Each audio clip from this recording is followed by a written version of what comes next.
Sandosham to everyone. My humble respect to Guru Mahan, Guru Piran Sivasankaran, Guru Piran Nyo, fellow Jnanis. Um, I started some weeks back of the science of Kundalini meditation, what is Kundalini, and how it has an impact on our hardware called the brain, and how it has an impact on our mind. And today I want to continue with this, and then um, we'll take a question and answer session. Um, One of the things that I was very curious as I was practicing meditation is that I heard a lot about how meditation brings a lot of benefits to us, both from a physiological and also from a mental and from a spiritual perspective. So when I first embarked on meditation, um, I didn't feel much changes in me. But as I went intensified my meditation, I found that my focus and my concentration was better. I felt more rejuvenated. I felt more happier. I felt more inspirational. I was more curious. And I knew that there was something that was happening to me, although I could not explain what that is. So, and I know that the outcome of the meditation made me, I felt better. I felt more inspired, right? And it helped me a lot in my learning process and so on. So I said, okay, let's look at this more carefully. And at that time, I was, doing a lot of science work and so on, and putting on to the scientist's hat. I said, is this a placebo effect or is it a real effect? So I started, you know, I can feel the change, but I could not explain why the change is happening, what the change was. And I was not happy in the sense I don't know what is happening to me, but yet it was happening and I was feeling good. And I didn't want to be caught in a cycle of, caught in that illusion of, we say shock syndrome of feeling really good, but not understanding what it is. So I wanted to understand this phenomena. So I started, because I can feel it, but I don't know why I'm feeling it that way. It's like sometimes we feel happy, but we don't know why we're happy. But that in itself is had a lot of questions. So I read Swamiji's book, and he explains how meditation helps us in many things. And then I started reading the scientific literature, and I stumbled across this thing where when we meditate, there's a structural change that takes place in our brain. Obviously, when we age, as we age, there are changes that happens to our brain, our body, and there are interconnection between parts of our brain and our body. But also, I realize that what we eat, exercise, all those things also have impact the structure of the brain. And it made me think a little bit more harder that there must be something that is happening to me. It's due to the practice, and so on. So this journey continued. So this introspection, contemplation, reflection, and meditation continued. And I had better understanding of what is happening to me. And this did not happen, would not have happened if not for me being curious to know what was happening, going into the literature, reading, and so on. That is why Swami says that you have to do research. And the ஆராய்ச்சி ரொம்ப முக்கியம், right? So most people practice meditation, they feel great, which is one thing is okay. But we need to ask the question, is this happiness, joy, is it something that is real or is it something that is kind of fleeting? So the journey continued. So I started saying something must be happening to my brain. The concentration is better. I feel happier.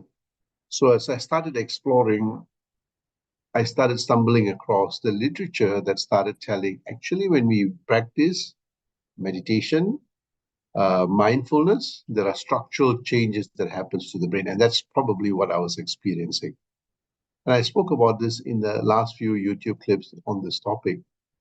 So then I stumbled across this thing called neurotransmitters, and the chemical messengers that relays information in our brain, and as we practice meditation, the connectivity becomes better, the flow of information is better. That's why we became, the clarity was greater, right? And so it made sense. And then I realized that so I started exploring the brain more carefully as I was practicing meditation. Then I realized that we have these two hemispheres that controls different things in our body. And when that neural connectivity, neurotransmitters are connected, the highways form, I realized that the two hemispheres were coming in unison. And this helped me a lot in terms of, the hemispheres have different functions, the left and the right. Some are more analytic, some are more, artistic. But as it became more and more connected, the creativity level increased. And that was the time where I was doing a lot of mathematics and abstract mathematics, topologies. I could visualize it in my head, which before I could not. Higher dimensions I could visualize because I didn't understand why, but mechanical things didn't make sense. Memorizing things I couldn't, but visualizing I could. So there was a structural change that enables me to experience these different dimensions or visualize these different dimensions. I was able to summarize complex ideas into simple. So something was happening that enabled me to do this. So I realized that it's got to do with the connectivity in the two hemispheres that is coming together. And that helped me do very well academically. Then I realized that something else. So the structural changes that are happening in my brains as I was starting to intensify meditation. So then I realized that as I was meditating, the highways were forming, the neural pathways were forming. The parts of my brain called the gray matter in the frontal lobe was growing, which means there's more highways coming through. So my ability to think deeper, the cognitive function improved. The ability to analyze information became better. The ability to look at complex information and decipher it and pull out that knowledge became better. So this was happening, and now I could explain why this was happening. And that made it even more better because I was now intensifying my meditation. Right? And then something very interesting. So the frontal cortex, which is very important, the part of brain with, this part, I could feel the flow practicing Mahan's meditation. Those who have done it can feel the energy. It is always there, but now you become more sensitive, more subtle experiences. And then you have this prefrontal cortex of the brain, which I explained, all these I explained in my life. So I'm just summarizing that that's the part of the brain, actually is the most evolved part that gives us thinking and all those things. And as I was meditating, the complex mathematics, the vocabulary, I started gravitating towards reading, poetries, and things made a lot more sense. And this is primarily because the connectivity was getting better in the brain.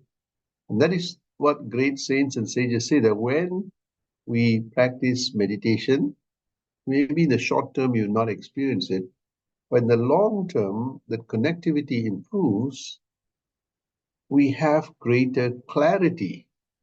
The clarity helps us to analyze things better. And this is beautifully written in many of the scriptures.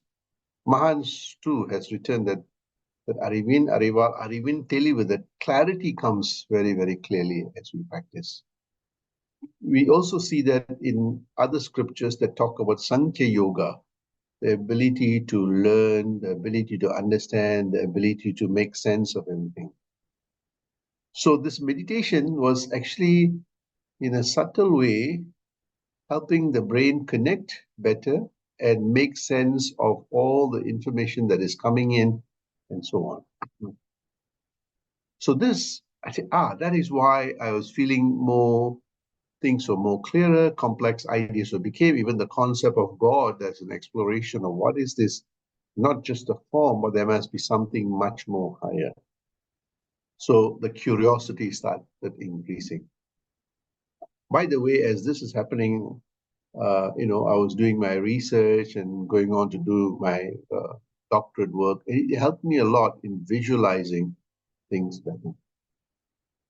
So there was a physiological change that was happening, that was helping my mind now to become more focused and more deeper and more expanded and experience subtle things that I never had experiences of. When I looked at the scriptures, this is exactly what the great saints and sages were going through too. You read the readings of Jalaluddin Rumi. My God, the kind of poetry that is deciphering the complexity of life and consciousness. In the early phase, I said, oh, how does this guy come up with this? And then it made a lot of sense that the poetry of the universe, the mind is able to unravel that. So I covered this in the last round. I mean, there are about 10 parts of our brain that rapidly evolves, right? I want to spend today on 2 parts of the brain that evolves as we practice our meditation. One of the parts is actually the pituitary gland in our brain. And this is known as the master gland of the endocrinal system. The endocrinal system produces hormones, right? And hormones that controls our blood pressure, our growth, cell growth, managing our energy, sexual organs, the procreation organs, our thyroid, our metabolism, the bodily temperature, our sleep, our immune response. It also helps with our relaxation. Inflammation, that means, whenever cells die, it inflames. So, when it inflames, it causes other problems. So we see that recovery for some people becomes difficult, but when you practice meditation, you see that the wounds heal, your healing properties become better. The stem cell growth, that means that cells die, and the level of replacement rate, if it's lower than the death rate, you see that you have all kinds of problems, things such as diabetes, things like many endocrinal problems emerges as we age. This is quite common. So as we practice meditation, you see that inflammation, it helps the stem cell growth, the neurogenesis, neuroregeneration that takes place. That means the replacement rate. And you see that you feel healthy, you feel energetic, you feel fantastic. Even though you're aging, you feel very, very energetic, very, very alert, right? You don't feel tired. And all this helps improve focus in our mind. Our mind becomes more focused. Why? Is because we may be doing a lot of things, and ordinarily we get tired, we want to get a sleep, we want to rest, which is very important, as I said. But when you practice this, the brain actually gets into this autopilot mode that manages all these functions of our lives, including sleep. When we sleep, we have deep sleep. And all this helps our mind to be focused, to be, sharp. And that focus is very important. Many people cannot focus. And without focus, it is, in a concentration, it is difficult to make sense of things. Right? When you're a scientist or a teacher or doing something really important, that focus is so important. So we see that as we practice this meditation, we see that parts of our brain that is stimulated. By the way, as we age, some of the, due to aging process, the glands slowly, the operations kind of declines, and you see all the other things that emerge, blood pressure, our energy level changes, as you age, you see that our metabolism slows down, we feel cold. Many people have difficulty sleeping, right? Immune response, we get sick quickly, unable to relax, there's agitations, anxiety, and it's difficult to focus. So many of them lose attention very fast. Even meditation becomes very difficult. So as we start practicing this intensively, we see that there's a harmonization that takes place in us. So there's a physiological change that helps the brain be healthy, due to all these things that I've been speaking about. The mind now, which is the software on the hardware, now becomes more efficient, is able to understand, more expanded, and so on. So you see later on, I'll talk about how some people feel more universal, more happier, more all those things is because there's a physiological change that is happening in us. And the same thing too when there's a decline in the flow of that connectivity, at the end of every strand of our neurotransmitters, we have telomeres. When it gets shorter, the connectivity doesn't work well. The coating of that changes. You see the short circuiting and all other problems starts emerging. But meditation helps that flow. And that flow helps parts of our brain to grow, parts of our brain to be more harmonized, and we can actually feel the physiological changes that has an impact on our mind. So a general feeling, you feel happy, now I know why I'm happy, without any reason, right? So this is as I said earlier, something is happening in the brain, right? And if we understand that, you see that wanting to meditate, wanting to be quiet becomes more and more profound. When you don't know, you give up easily. The other aspect that is also I want to spend some time is that as we age, our movements, the motor coordination starts declining. Our balance starts declining. So when we practice meditation, it helps us, the parts of our brain that controls our movements become more harmonized. Not surprising, because when parts of that brain starts dying, the motor coordination is impacted. The hearing, the speech, all those things starts changing. So when we practice meditation, parts of the brain called the parietal lobe is, the growth is maintained at a level that is sustainable. So even though you are aging, you don't have balance problems, the brain, you're able to understand things better, there's greater coordination, your sight, your speech, all those things. But the other aspect that is so important is pain. Pain receptors, we have pain receptors. There's a reason for the pain receptors there, because it's telling you parts of the cells are dying, or there's a wound or something, right? But when that part of the brain is harmonized, you see that you're able to manage pain better. Your threshold increases, right? So it's a kind of a pain reliever. So those who practice meditation, you see that their threshold for pain is much better than an ordinary person. And I used to think about this before. I used to get headache and migraine, but all that disappeared after practicing meditation. And I didn't understand this. So I said, something is happening that is helping me to overcome this. As I started reading many of the literatures, it tells us that actually, when we practice meditation, remember the highways, the neurotransmitters, it brings energy, parts of that cells that are dying are replaced quickly. There's blood flow. You see that, parts of that brain grows at a sustainable rate, right? So there's a harmonization that takes place. So I put a few studies there that actually, these are major scientific studies that shows how meditation helps the structural integrity of the brain. Here particularly the pineal gland and also the gray matter, and how it helps with respect to modulation of pain. So you see that as you grow older, you have aches and pains and all those things. And you see a lot of people complaining.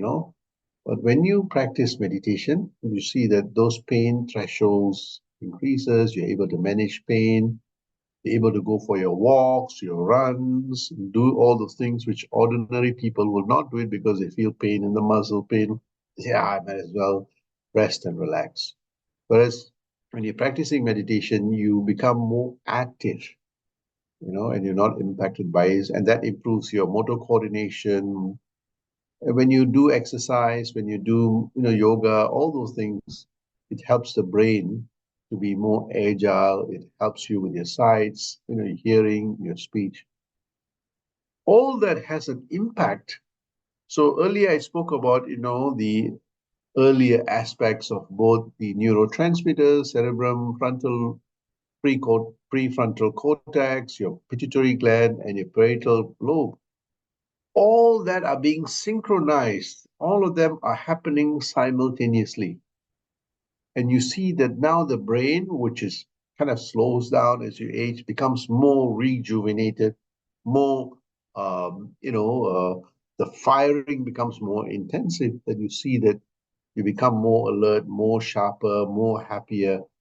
So you're always smiling a lot more as opposed to being grumpy. Eventually, you see later on as I cover, you develop something called a winsome personality, a personality that is happy and positive and all those things. But the first thing is that the physiological aspects are so important. You see, when people have chronic pains in their body, they become very grumpy. They become very temperamental. Always wanting to fight and all those things. But when you practice meditation, the physiological changes helps the mind to become more graceful and more gentle, and you age gracefully. And these are some of the benefits of these meditational sadhanas. The next time I'm going to speak about is actually about the other aspects of parts of your brain that has an impact on our sight, our ability to go deeper of our understanding and reasoning. And you see that this is where, as the brain deepens, it is able to get to the base of understanding what life is, what consciousness is, and so on. Without that bandwidth, it is very difficult for people to understand this very subtle thing called consciousness, because the brain does not have the capacity nor the capability to go deeper without that growth and deepening of that bandwidth within all of us. So practice meditation, and you see that there'll be a physiological changes in the brain that will trigger physiological change in our body, our blood chemistry.